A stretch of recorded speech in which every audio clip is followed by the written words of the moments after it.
Good evening, friends. Hello, everybody. Hello, Howie. This is Dr. Nyambura coming to you live as promised. Why don't you let me know as soon as some of you come on board? We're going to be talking about diabetes today. Can anyone hear me? Is everything good?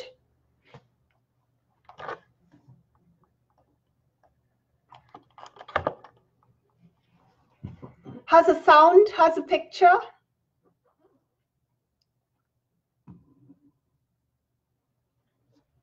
Give me a thumbs up if the sound is good and if the picture is good, and then we can get started. Hi, Kahaki. Hi, Judy. Hello, Consolata. Thank you for joining. Hello, Vero. Okay.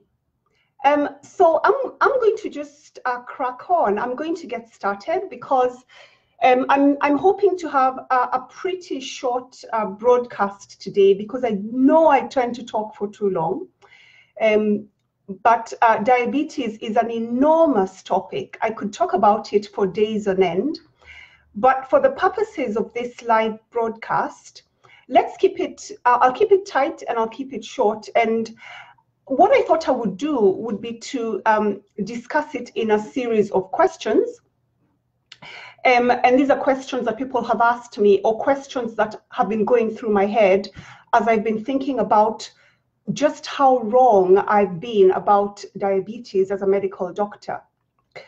Okay, so we have about 17 people on, which is really good. And I think, as usual, more people keep joining. So just as an introduction, my name is Dr. Nyambura Mboro. I am a medical physician. I'm based in the UK. So give me a shout out and tell me where you're watching from. That would be fabulous. I am a specialist in obesity and metabolic disease management, and that is what I do. I look after people with weight issues and with metabolic diseases like diabetes. And so diabetes has become one of my favorite diseases to research and to think about and to treat, and I'm hoping to deliver some of that knowledge to you today. So we are all aware that diabetes has been rising exponentially all over the world. You know, we know this. And sorry, just one moment. Just diseases like diabetes. And so diabetes has become one of my favorite diseases to. Sorry, I just wanted to mute that. Okay, so diabetes is rising globally. It's in epidemic proportions. I think we can all agree on that. Most of you must know somebody who's suffering from diabetes, and I am talking about type 2 diabetes for the purposes of this talk. It is a disaster. It is one of the biggest causes of heart disease and one of the biggest causes of cancers. By the way, feel free to share this video as we're going along. The more that watch it, the merrier. We have also been told that type 2 diabetes is a chronic progressive disease, meaning that when you have it, when you're diagnosed with it, you're going to suffer from it for the rest of your life. And I want to submit to you today that actually that is not true. It need not be progressive. It need not be chronic. It need not plague you for the rest of your life. And I'm going to tell you exactly why.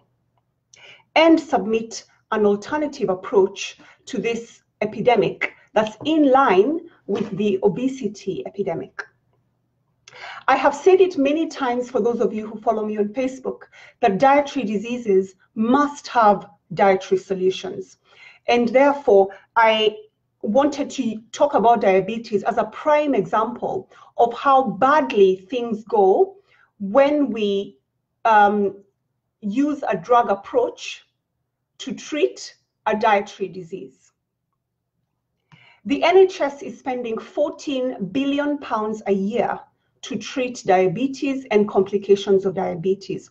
14 billion pounds a year. And that is just our small country, the United Kingdom.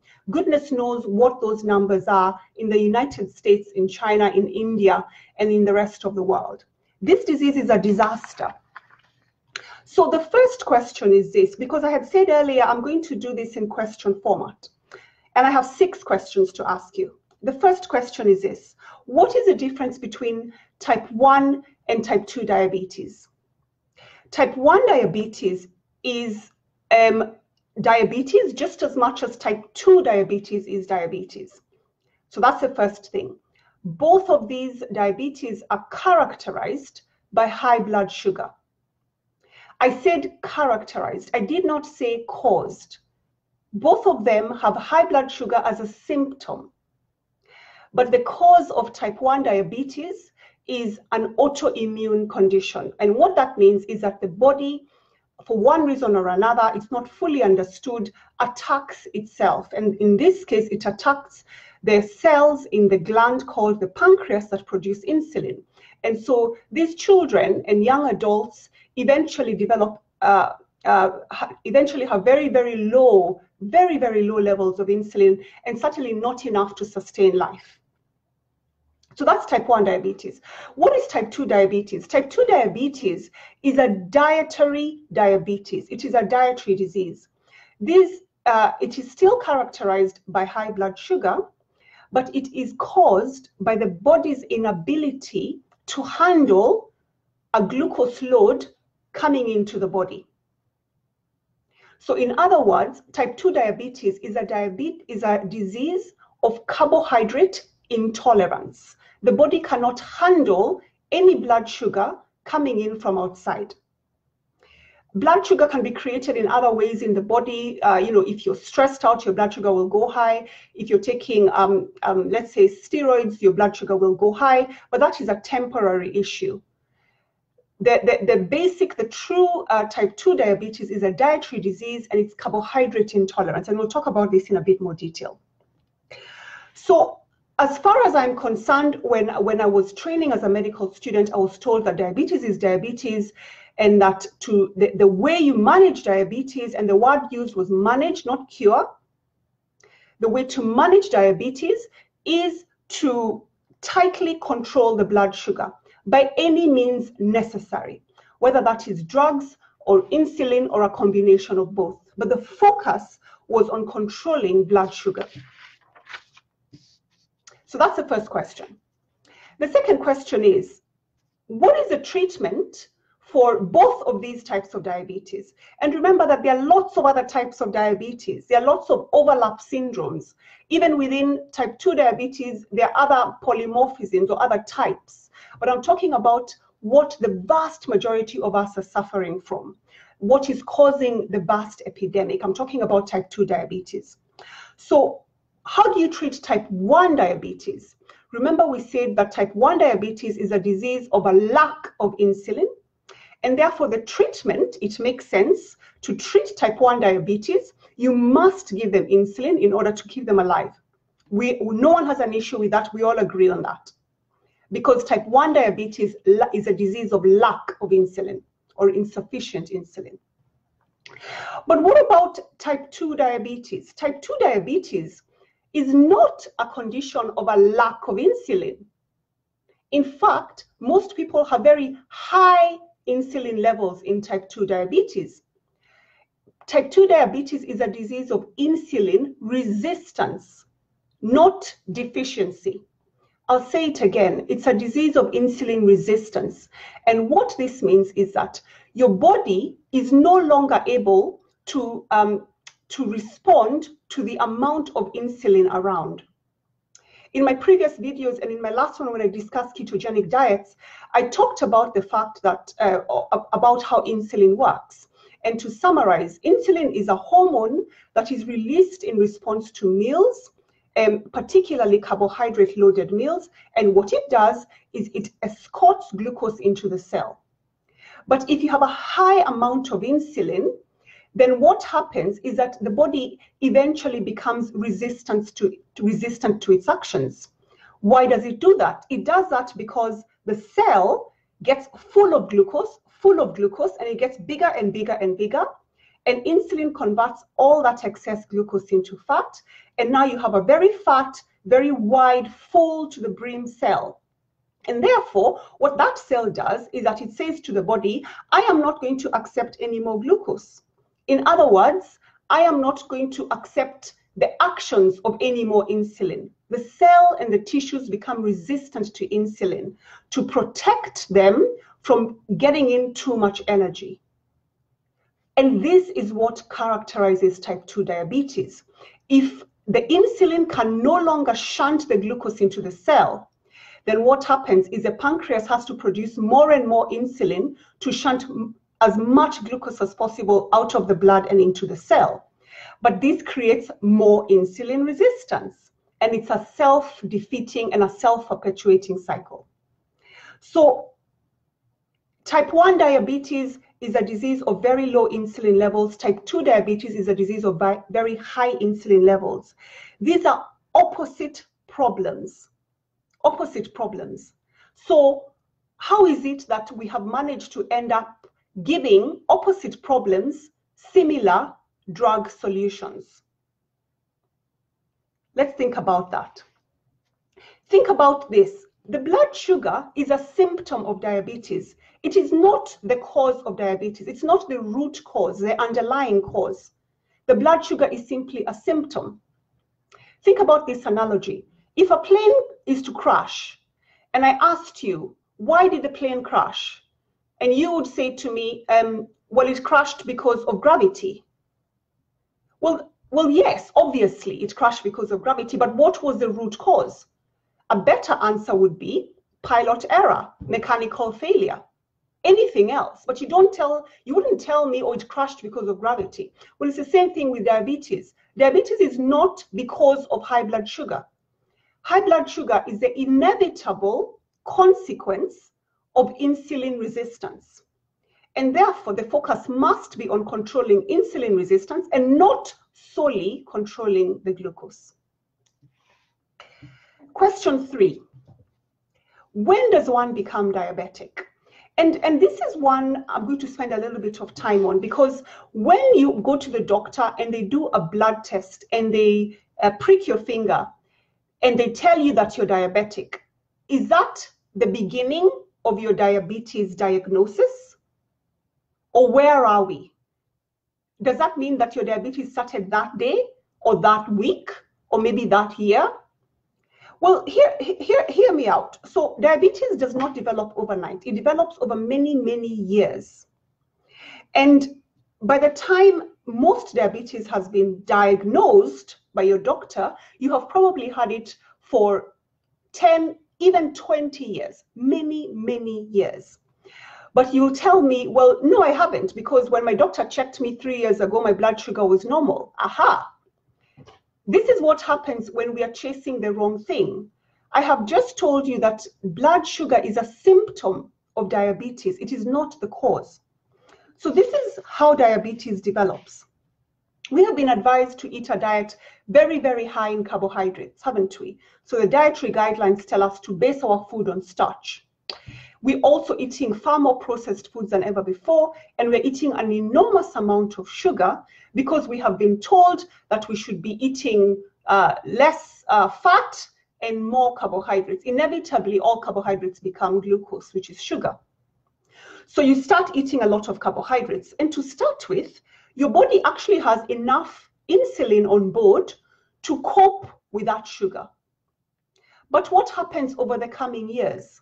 Over the coming years, your blood sugar remains high and your body has to pump more and more insulin in order to lower that blood sugar and keep the blood sugar in the blood normal.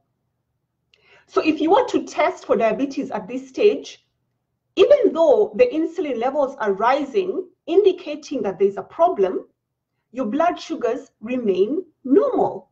So you'll be told, no, you're not diabetic.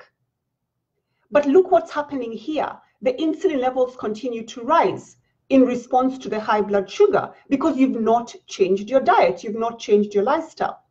Eventually, the pancreas, over years and years, is pumping out more and more and more and more insulin to cope with the blood sugar in the blood, until the point reaches that even though the insulin levels are really high, they are still insufficient to cope with the amount of blood sugar in the blood.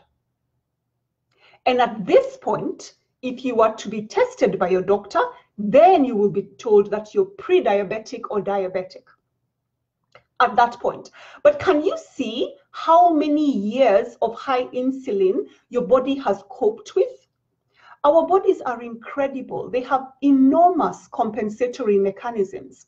And diabetes is one of these examples. Your body has been coping for a decade, maybe more, with very high blood sugar levels, but you can't detect them because the insulin has been managing to drop the blood sugar.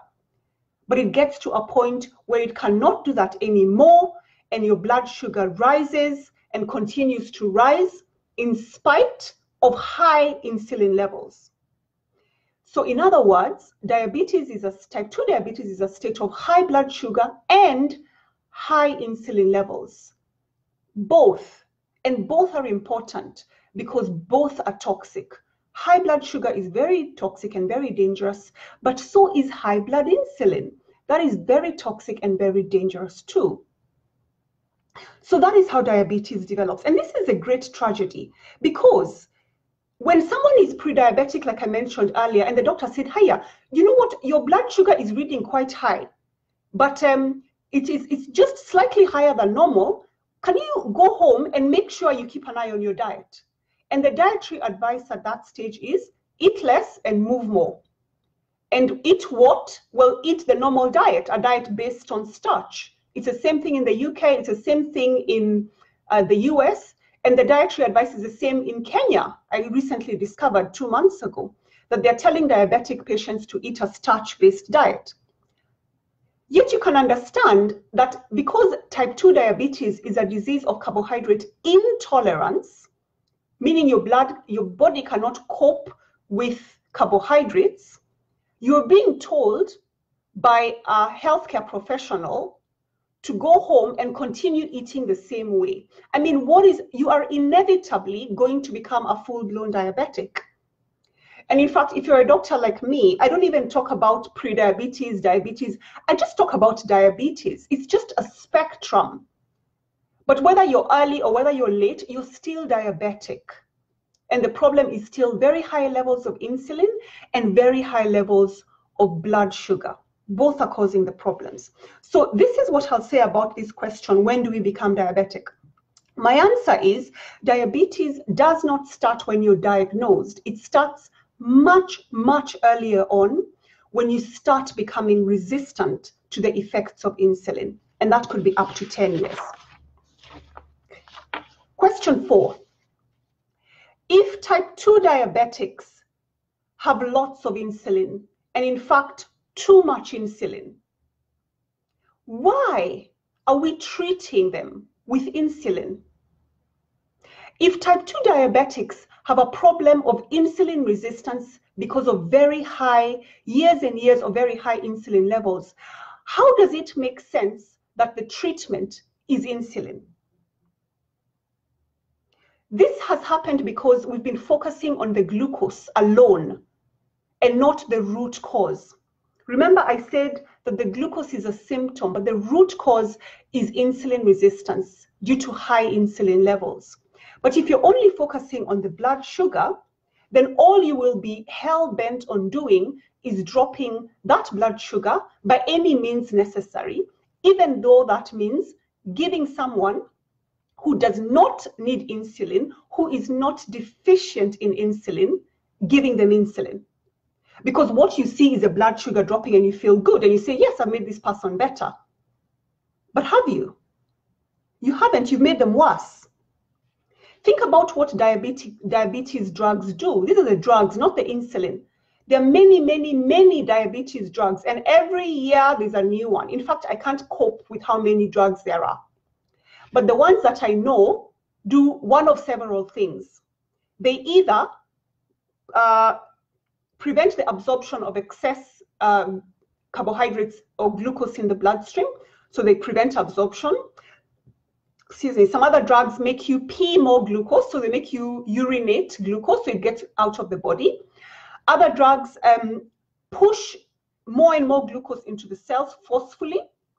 There are some other drugs that also stimulate the pancreas, which is already struggling, pumping out a lot of insulin. They stimulate it to produce even more insulin. You can see how crazy this is all becoming. And then what about insulin? Why would I give a client, a patient, who is diabetic and insulin resistant with very high insulin levels, why on earth would I give them insulin? What am I trying to achieve by giving them something that they already have to excess? What I'm trying to do is to lower their blood sugar. But so what? I'm giving them insulin. Yes, the blood sugar will temporarily drop, but eventually in the next meal, because I've not changed their diet, they're inevitably going to need more insulin. So I give them more. And then the next time they're going to need more insulin. And those who are nurses or doctors who are watching this broadcast, you must know this, because whenever you have a diabetic patient on insulin, each month, each week, you keep increasing the dose of the insulin, because insulin causes more insulin resistance. And then this patient is in a vicious cycle.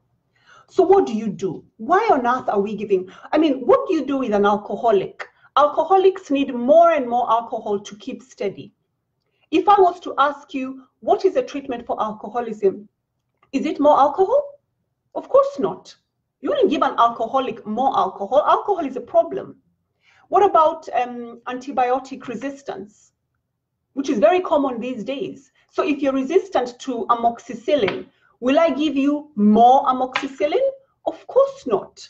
That would be crazy. I would give you an alternative treatment.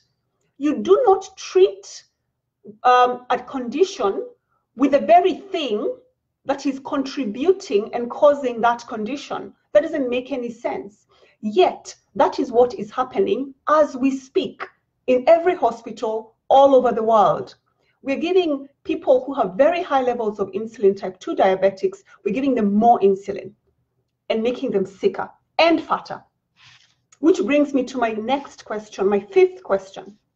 And this is 5th out of 6, because we're going to keep it a short broadcast today. So when you are given insulin, or if you're a doctor or a nurse watching this, when you are giving your patient injected insulin, and you observe that the blood sugar goes from, let's say, 20 to 10, and you feel good, you pat yourself in the back, you think you've made them better. Well, yes, the blood sugar has improved from 20 to 10. But where has that blood sugar gone? Where does the blood sugar go when we inject people with insulin? It doesn't disappear. So where does it go? If you remember my last talk on ketogenic diets, I talked a lot about how insulin works, because insulin is a ground zero when it comes to metabolic diseases. Insulin's role, one of its major roles, is to escort glucose into the cell, into cells.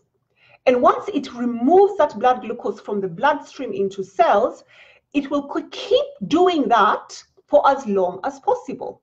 That's what it does. It stores energy. But once the cells are full to the brim of glucose, what then happens?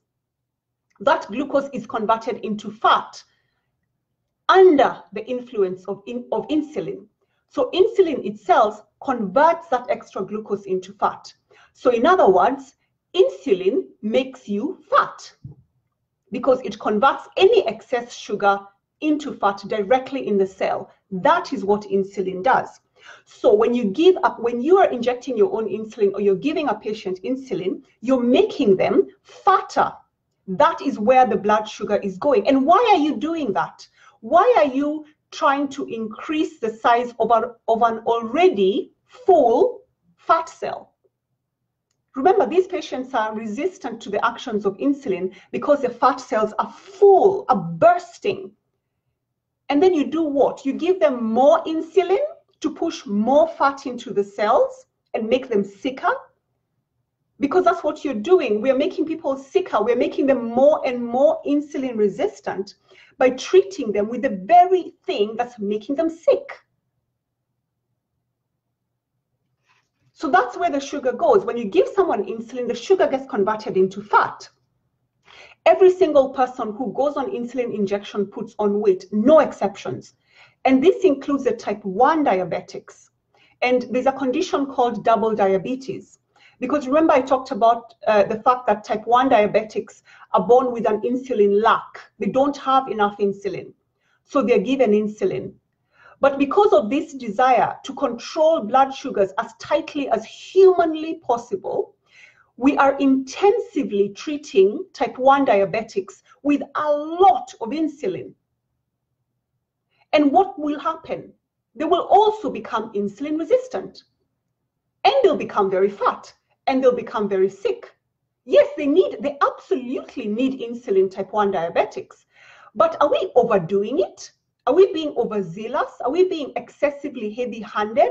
So much so that we're making them fatter and sicker. These type 1 diabetics are developing the metabolic syndrome. And that is the double diabetes they have. So they have type 1 diabetes and type 2 diabetes. I mean, what on earth is going on here? This brings me to my final question. Remember what I said earlier about type 2 diabetes being a disease of carbohydrate intolerance, meaning that the body can no longer handle the amount of glucose coming into the body. So that's what type 2 diabetes is, a carbohydrate intolerance. I've heard some people say it's a carbohydrate allergy, and I like that. I want you, if you're diabetic and you're listening to this broadcast, I want you to think about your type 2 diabetes as you being allergic to carbohydrates, allergic to glucose, allergic to sugar. Because essentially, you are. Because the more of it you eat, the sicker you get. Your body has no more capacity to compensate for the amount of blood sugar in your blood. That's why you became diabetic. So if the problem with the carbohydrate intolerance is the carbohydrate, in other words, if the problem with type 2 diabetes is the fact that we are introducing glucose that the body cannot handle, does it not make the most sense to turn off the tap? This is what I mean. Why are we as healthcare professionals telling diabetics to take drugs that simply move glucose around the body? I mean, that's all the drugs do. They're just shifting it around the body. It's the same way, you know, it's almost like having a dirty trash can in your kitchen, but then you, instead of taking the trash out, you hide it in the cupboard. Yes, you still have a kitchen full of trash. Yeah, we can't see it. In other words, you can't see, you know, you can't see the blood sugar when you do the blood test, but it doesn't mean it's not there. It's there. So drugs and insulin simply move blood sugar around. Why are we doing that? That doesn't make any sense. If the whole point of type 2 diabetes is that we cannot handle the glucose coming in, why not stop eating the glucose in the first place? Why not turn off the tap? I mean, think about it. If you had a bath that was overfilling with water, I can't imagine that you would be using a bucket to try and, you know, prevent the spill, or creating a conduit to make sure the water does. I mean, you would just turn off the tap, wouldn't you? So why don't we do the same with type 2 diabetes? Remember, I spoke about this in my video on sugars. All digestible carbohydrates become sugar. All carbohydrates are digested into sugar, into glucose, or into fructose. Every single digestible carbohydrate. So you're probably sitting there thinking, yes, but I don't eat sugar, but I eat starch. You know, I eat rice and I eat potatoes and I eat sweet potatoes. But what I'm telling you is as far as your body is concerned, beyond digestion, all that is still sugar. It's still glucose. And it's still the glucose that your body is crying out and telling you it cannot handle. Sugar is sugar. Starch is simply chains of glucose linked together. That's all starch is. Fruit is simply glucose and fructose. One molecule of glucose, one molecule of fructose. So when it's digested, it's still sugar in the body, and then this is the sugar your body cannot handle. So why are we still telling people to eat that way? Think about our dietary guidelines. All over the world, the dietary guidelines are based on starch. That's how you got your pyramid, and at the bottom of the pyramid is eat, up to 50–55% of your diet of carbohydrates only, including diabetics. Now, how does this make sense? How is this? We're really, what we're doing is that we're telling diabetics, okay, on the one hand, yes, this is a disease of carbohydrate intolerance, but instead of turning off the tap, instead of telling them to stop eating the carbohydrates, we're telling them, okay, take these drugs that just move the glucose around your body into various places. You can pee it out, you can prevent absorption, we can force some more into the cells, all this nonsense, instead of actually fixing the problem. So if your body is telling you, if you're a diabetic and watching this and your body is saying, I am diabetic, what it's telling you is that I cannot cope with any more load of glucose in my body. I can't do it. I've tried for years and I've had enough. I can't do it anymore. And therefore, the dietary guidelines are wholly, absolutely, categorically not fit for purpose for everybody, but particularly for diabetics, because diabetics are allergic to carbohydrates. They're intolerant to carbohydrates. We have absolutely no business encouraging them to eat the very thing that's making them sick. Did you know that insulin was discovered in 1921 and type 1 diabetes existed then? Type 2 diabetes was not nearly as big of a problem then. But yes, there were children being born with type 1 diabetes. And there were a few type 2 diabetics. How were they managed in the absence of drugs and in the absence of insulin? You will find the information out there. The literature says that these people were managed on low carbohydrate diets. That is how we managed diabetes before insulin and drugs were discovered. We just didn't give them sugars, starches, fruits, fruit juice, chocolate. We didn't recommend any of that because we didn't have anything else. We didn't have drugs, we didn't have insulin. Yet when you talk about low carbohydrates now, it's all the vogue, it's all the rage. And then the ones who are still non-accepting of it call it an extreme diet. It isn't. It has been used for almost a century or more to treat people when they did not have any drugs or insulin on board. And actually, those guys had the right idea. Insulin is really important for type 1 diabetics, but it is dangerous for type 2 diabetics. And those are the 6 questions that I wanted us to ponder and that I wanted to discuss, because I think we've got our wires completely and utterly crossed when it comes to treating the dietary disease that is type 2 diabetes. So here is my summary. Type 2 diabetes is not a chronic progressive disease. It is a dietary disease that has dietary solutions. Type 2 diabetes is a disease of carbohydrate intolerance, carbohydrate allergy, if you must. That's what it is. It can be prevented and it absolutely can be reversed. And that is what we do in the insulin clinic. It is possible to reverse diabetes. It is possible to go into remission. It is possible to get people off their insulin and on as few drugs, if necessary, as possible. It is possible. And in doing so, it is possible to prevent the catastrophes that happen with diabetes, the loss of sight, the loss of limbs, the nerve problems, the dementia problems, the heart attacks, the strokes. I mean, the complication, the kidney disease, the dialysis.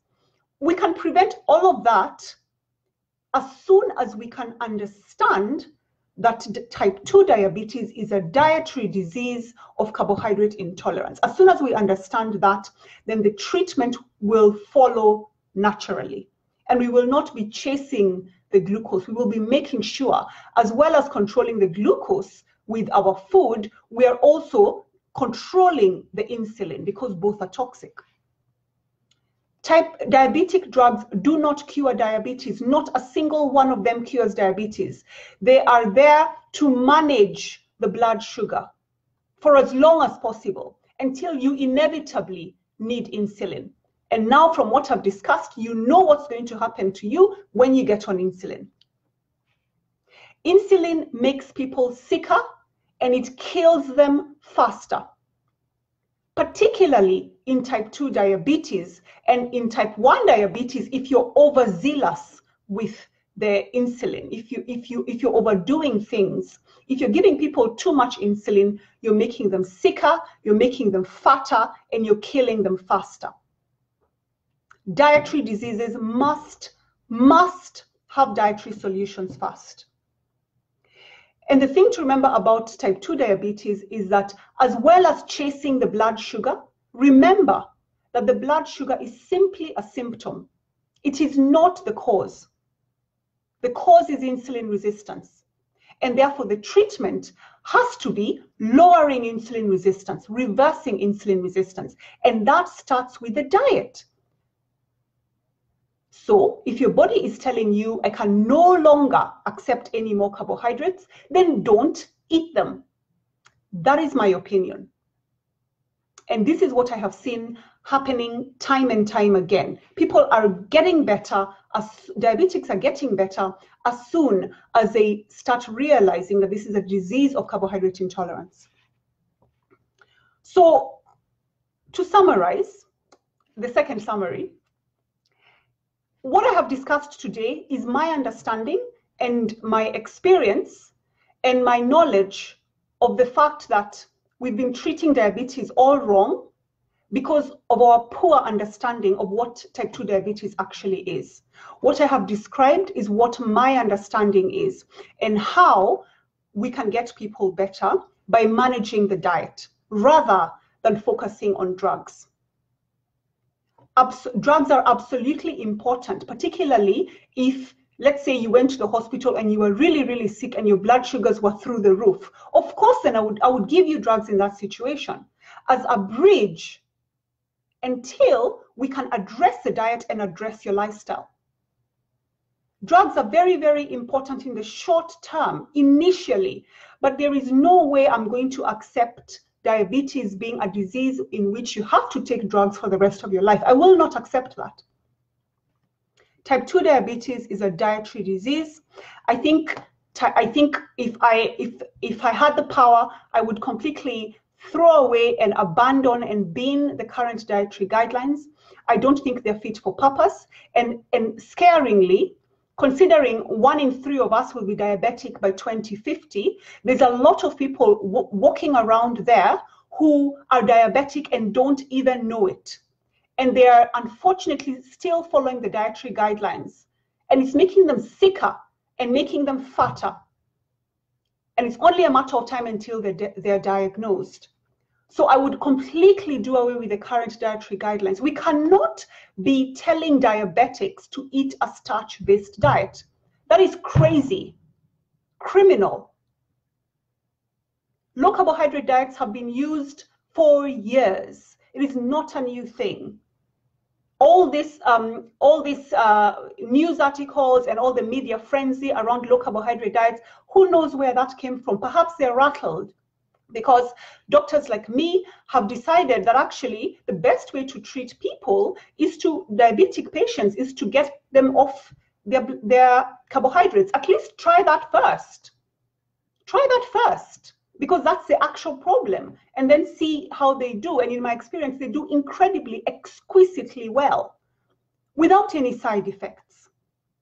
And you know that all drugs have side effects.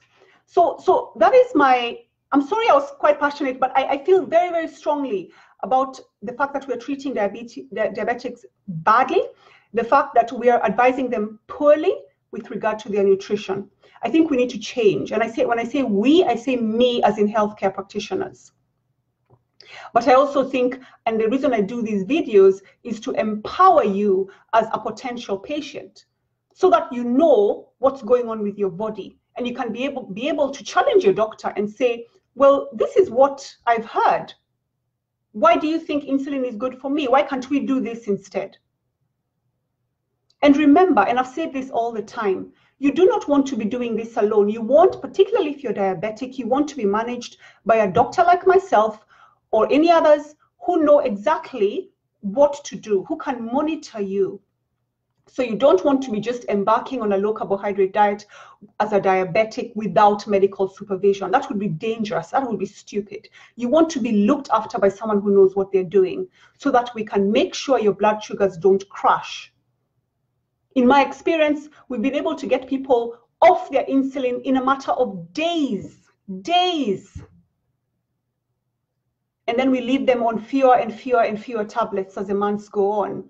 It is entirely possible to take control of your diabetes, but please do it with a registered medical practitioner. So thank you so much. That brings us to the end of the talk. And what I'll do now is just have a look and just see if I could answer any questions or comments. Right, let's see. Let's start from the beginning. I hope you found that helpful.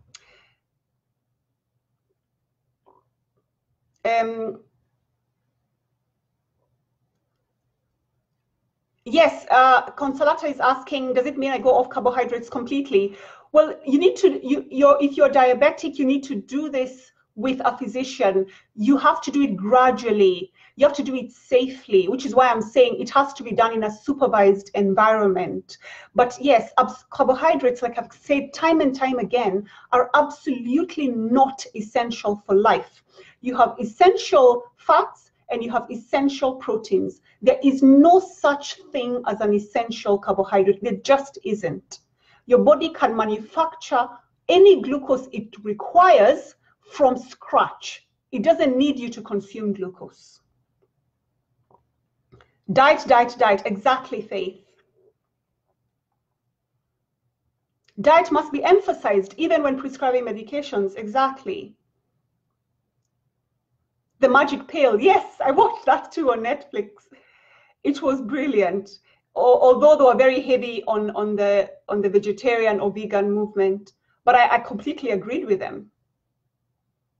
Yes, you liked my analogy that diabetes is about an allergy to carbohydrates. Precisely, you know, that's what it is, and that's my stance. And I will, now that I know what I know, I cannot treat patients the way I always have. It's wrong. The very nature of science is its contestability. We should be able to say, yes, we were wrong. And I tell my patients, you know what, I was wrong. I did this wrong. But give me a chance to do this right and keep you alive and keep you well. Okay. Can I see any more comments? So just while I'm here, I'll mention that some of you may know this already, that I'm launching a live weight loss course on Facebook in the next 3 weeks or so.